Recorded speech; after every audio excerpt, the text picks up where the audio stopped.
سید الشہداء کے لیے صف ماتم بچھائی جاتی ہے تو چند افراد یہاں پہ آ کے بیٹھتے ہیں، جبکہ چاہیے تو یہ کہ جو کلمہ پیغمبر پڑھنے والا ہے، لا الہ الا اللہ محمد الرسول اللہ پڑھنے والا ہے، اس کا حق یہ بنتا ہے کہ اس کلمے کے توسل سے، اس کلمے کے تصدق سے اس کا حق بنتا ہے کہ اس کلمے کے پڑھنے کے بعد حق یہ ادا کرے کہ جنہیں مصطفیٰ اپنے کندھوں پہ سوار کر کے دکھاتے رہے، جنہیں مسجد میں اپنے پشت پہ سوار کر کے تعارف کرواتے رہے، جن کی عظمت کو مصطفیٰ بیان کرتے رہے، جن کی مصیبت کی طرف مصطفیٰ بیان کرتے رہے، جیسے ہی صف ماتم حسین بچھائی جاتی ہے تو ہر کلمہ گو کا حق بنتا تھا کہ وہ اس صف ماتم پہ آتا تاکہ قیامت کے دن جب بارگاہ خداوندی میں اس کی حاضری ہوتی تو اس کا نام حسین کے محبوں میں لکھا جاتا، دشمنان حسین میں نہ لکھا جاتا۔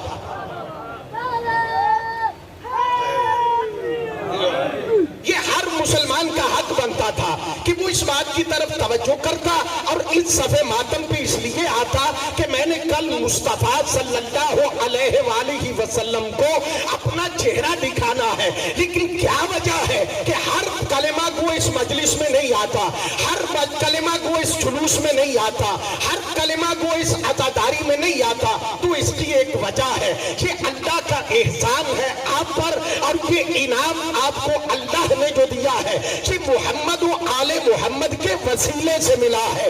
اس کی تصدیق کسی مفتی نے نہیں کی ہے، کسی بل کے ذریعے سے نہیں ہوئی ہے، یہ محمد و آل محمد کی مقدس زبانوں سے اللہ نے ان کے ذریعے آپ کا مقام اور مرتبہ کائنات کے سامنے رکھا ہے۔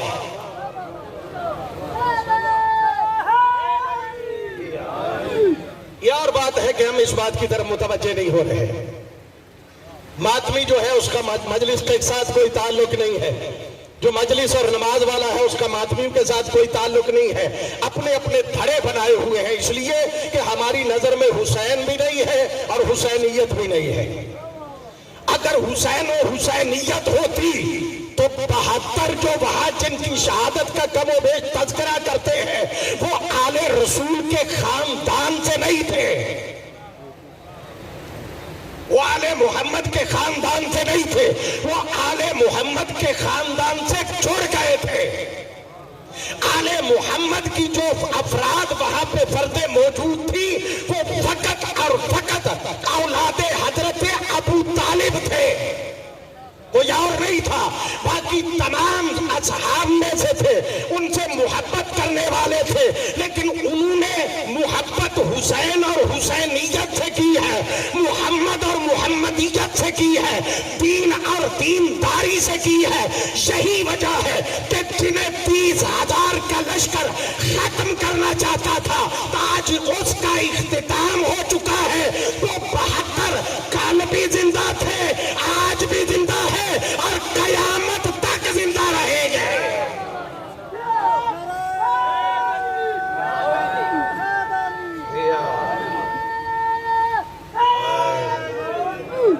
اس لیے کہ انہوں نے میری اور آپ کی طرح یہ نہیں دیکھا کہ کس چودھری صاحب کی مجلس ہے، کس لمبردار کی مجلس ہے، کس شاہ صاحب کی مجلس ہے، کس رانا صاحب کی مجلس ہے۔ اس لیے کہ وہ اس لیے آئے تھے کہ امام نے حکم کیا فرمایا۔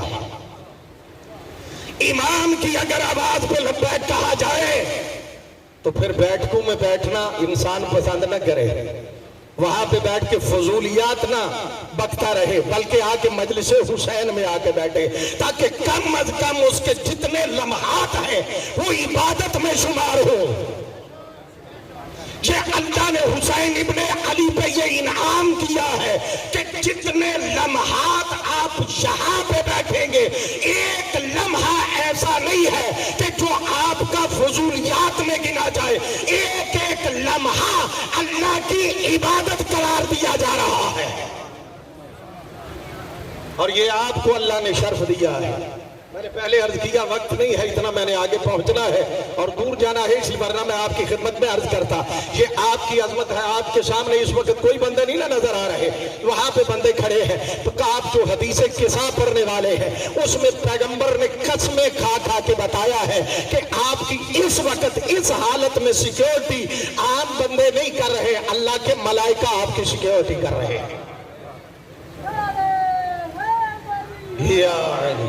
آپ کی حفاظت۔ ہاں بات جو ہے وہ جلدی سے عرض کروں اور زحمت کو میں تمام کروں آپ کی کہ آپ آئے، باقی کلمہ گو کیوں نہیں آئے؟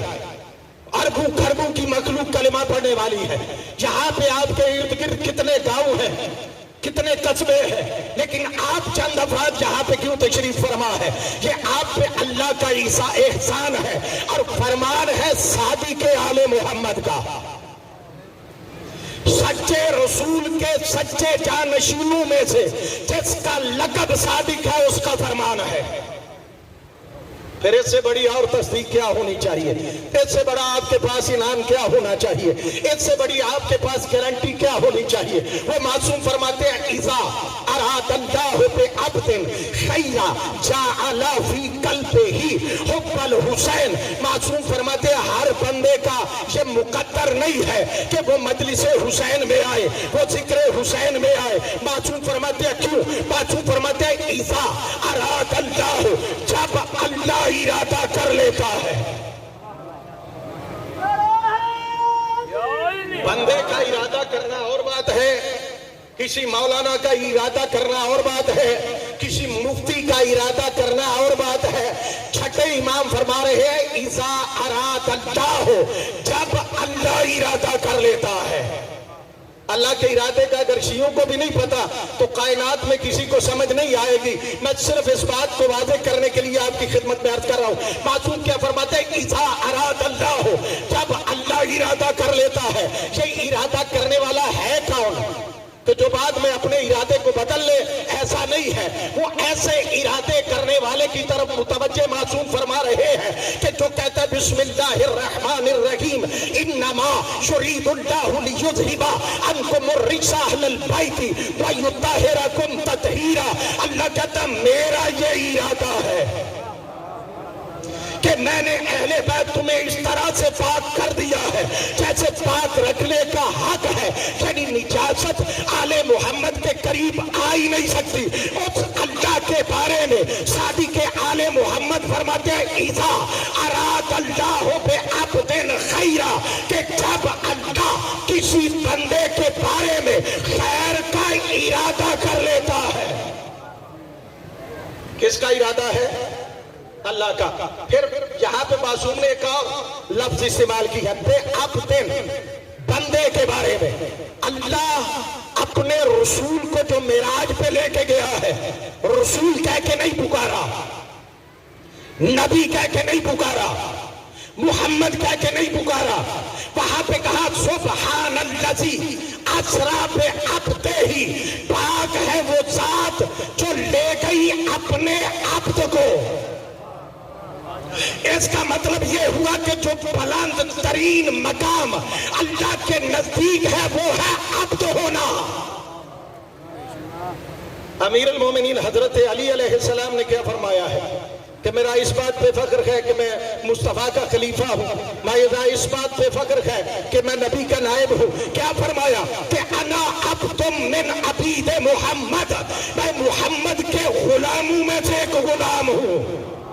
یعنی علی فخر کرے تو عبد ہونے پہ، اللہ محمد کو معراج پہ بلائے تو عبد کہہ کے صادق آل محمد فرماتے اذا اراد اللہ بعبد خیرا، کہ جب اللہ اپنے بندے کے بارے میں خیر کا ارادہ کر لیتا ہے پھر عطا کیا کرتا ہے؟ صادق آل محمد فرماتے ہیں جعل فی قلبہ حب الحسین، جو اللہ کے نزدیک اس کے ارادے میں بھی آ جائے، اس کے عبد میں بھی شمار ہو جائے، پھر اللہ اس پہ احسان یہ کرتا ہے کہ اس کے دل میں حب حسین پیدا کر دیتا ہے۔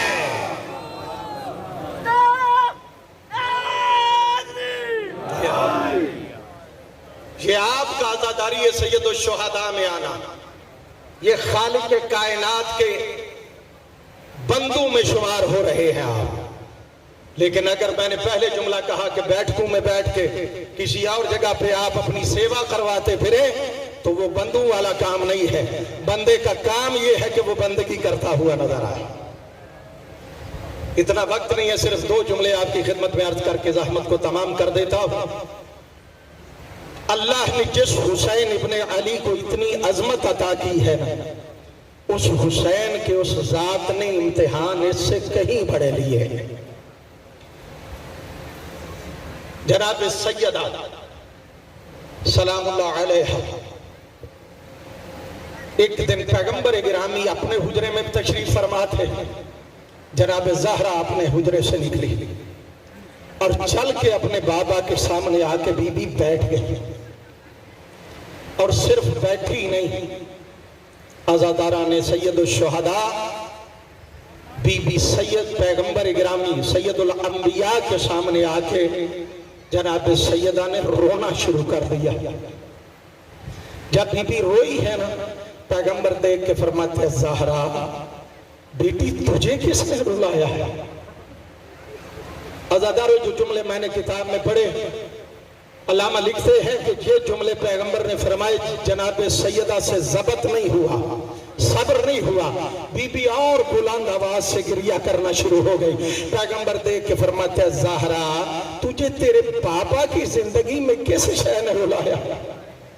یعنی پیغمبر تو جانتے تھے نا میرے بعد میری بیٹی کے ساتھ کیا ہوگا۔ پیغمبر فرماتے ہیں میری موجودگی میں تجھے کس نے رلایا ہے؟ سیدہ دیکھ کے فرماتی ہے بابا آپ کار رسالت کے لیے کبھی چلے جاتے ہیں، کبھی آپ نماز کے لیے چلے جاتے ہیں، کبھی اصحاب کے ساتھ چلے جاتے ہیں، بابا اسی طرح علی کبھی مزدوری کے لیے چلے جاتے ہیں، کبھی آپ کے ساتھ چلے جاتے ہیں، کبھی نماز کے لیے چلے جاتے ہیں۔ بابا سارا دن جو منظر میں دیکھتی ہونا، اللہ جانے میری زینب کتنی دیر تک سلامت رہے گی۔ بابا مجھے نہیں پتا میری بیٹی کب تک زندہ رہے گی۔ یہ جملے کہنے تھے، پیغمبر دیکھ کے فرماتے ہیں زہرا بتا تو صحیح نا بیٹی کیا ایسا منظر دیکھا؟ بی بی رو کے کہتی ہے بابا سارا دن میں دیکھتی رہتی ہوں، جدھر جدھر میرا حسین جاتا ہے نا میری زینب پیچھے پیچھے جاتی ہے۔ بابا اگر چند لمحے میرا حسین نظر نہ آئے میری زینب چیخے مار کے روتی ہے۔ اجرکم علی اللہ، اللہ سوائے ہمیں حسین کے کوئی غم نہ دے۔ 1 یا 2 جملے زحمت کو تمام کر دوں گا، قبلہ تشریف لے آئے ہیں۔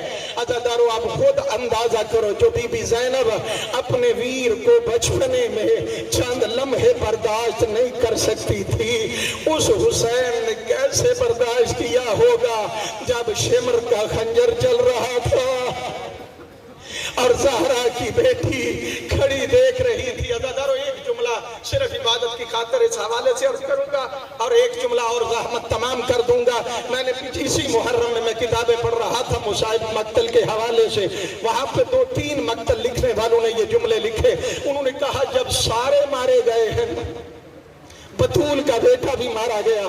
ہم 2 طرح کی یہ روایتیں پڑھتے ہیں اس حوالے سے، ایک ہے 11 محرم کی، یہ انہوں نے لکھی ہے 10ویں کی رات کی شب شہیدہ ہے نا، جو وہ کہتے ہیں بطول کی بیٹی کو ساری رات قرار نہیں آیا، باوجود اس کے کہ سارے شہید ہو چکے تھے نا، خیام جل چکے تھے، زہرا کی بیٹی پہرا دیتی رہی، لیکن ایک خیال بطول کی بیٹی کے ذہن سے نہیں جا رہا تھا۔ وہ فرماتے ہیں خیال صرف یہ تھا کہ کہیں یہ ظالم جنہوں نے میرا شبیر ذبح کر دیا ہے کہیں میرے ویر کا لاشا نہ چھپا دے، کہیں میرے ویر کی شہادت کا انکار نہ کر دے۔ وہ کہتے ہیں ساری رات جب پہرا دے رہی تھی نا، ذہن میں اپنے ویر کا لاشا بی بی کے موجود تھا۔ جب آدھی رات کا وقت ہوا ہے نا، اس وقت بی بی ایک مرتبہ پہرا چھوڑ کے مقتل میں آئی ہے۔ دشمنوں کے خیموں میں تو چراغ جل رہے تھے نا، بطول کی بیٹیوں کے خیمے جل چکے تھے، مقتل میں لاشیں پڑے تھے، سر بریدہ لاشیں وہاں پہ پڑے ہوئے تھے۔ اندازہ کرو وہ علی کی بیٹی جسے جب علی نے کوفے میں بتایا تھا نا زینب وہ کوفے کا صدر بازار ہے، وہ فلاں گلی ہے، وہ فلاں محلہ ہے، اس وقت بی بی نے کہا تھا بابا یہ چیزیں تو بیٹوں کو دکھائی جاتی ہے، میں تو تیری پردادار بیٹی ہوں۔ عزادارو کربلا کی آدھی رات کو جب بطول کی بیٹی آئی ہے نا مقتل میں، کبھی اس لاشے کو دیکھتی ہے، کبھی اس لاشے کو دیکھتی ہے، کبھی اس لاشے کو دیکھتی ہے کہ میرے ویر حسین کا لاشا کہاں پہ ہے۔ علامہ فرماتے ہیں دیکھتے دیکھتے نا ایک مرتبہ بی بی کی نظر پڑی، وہاں پہ ایک پتھروں کا ڈھیر تھا، وہاں پہ ٹوٹی ہوئی تلواریں پڑی تھی، ٹوٹے ہوئے نیزے پڑے تھے۔ عزادارو اب سمجھ نہیں آ رہی تھی اس پتھروں کے ڈھیر کے نیچے ہے کیا۔ عزادارو کاش ہم ساری روایتیں آپ کی خدمت میں عرض کر سکے۔ شبیر کی لاشے پہ جب گھوڑے دھڑائے گئے تھے نا، زہرا کے بیٹے کے بدن کا گوشت کربلا کی مٹی میں مل چکا تھا، ریت میں مل چکا تھا۔ عزادارو جب سمجھ نہیں نہ آیا کہ میرا ویر کہاں پہ ہے، اس وقت موجز نما علی کی بیٹی نے ایک مرتبہ جھک کے کربلا کی ریت کو اٹھا کے جیسے بی بی نے سونگا نا، اس کربلا کی ریت میں شبیر کے بدن کے ٹکڑوں کی خوشبو آئی۔ عزادارو خوشبو کو سونگنے کے بعد علی کی بیٹی پتھروں کے ڈھیر کی طرف مخاطب ہو کے کہتی ہے انت حسین ابن علی، اور مجھے بتا کیا تو ہی میرا ویر حسین ہے۔ الا لعنت اللہ علی قوم الظالمین سیعلم الذین ظلموا۔